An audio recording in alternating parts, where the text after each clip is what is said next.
Hazak Baruch Rabotai Besorot Tovot. On est le Tet Tevet, 9e jour dans le mois de Tevet. C'est vrai que demain, en général, le 10 Tevet, il y a un jeûne. Quand je dis en général, si Dieu veut, on prie qu'il sera annulé. Mais au cas où, il faut quand même qu'on se prépare.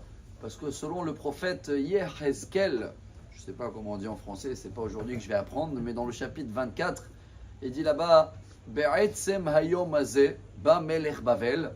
Ce jour-là même, le roi babylonien Nebuchadnezzar, je crois qu'on dit en français, il est venu et il a mis le siège sur le premier temple. On remonte à 2500 ans en arrière.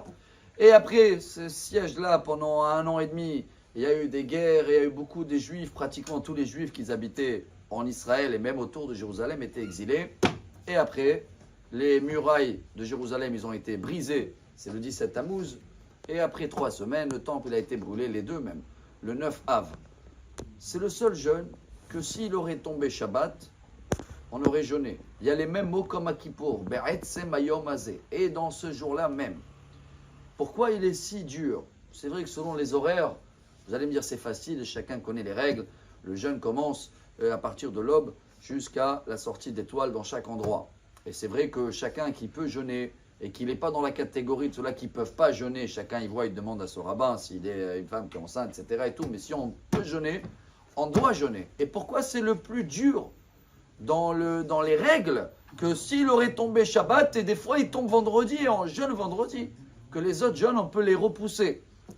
Alors le Hatam Sofer, vous avez entendu parler de lui, il s'appelait Rabbi Moshe Sofer, un très très grand commentaire sur toute la Torah. Il a vécu en Slovaquie, il est enterré à Bratislava.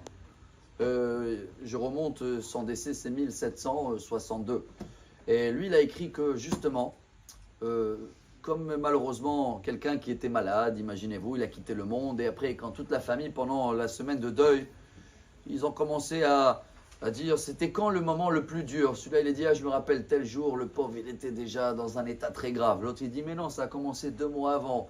Et l'autre il dit non, et le docteur il arrive, il dit quoi? Ça a commencé bien avant, quand personne n'était au courant. Lui-même il ne savait pas que déjà il avait dans tel et tel endroit la maladie. Et déjà si on aurait attrapé le début, et voilà le début malheureusement il est demain, le 10 Tevet.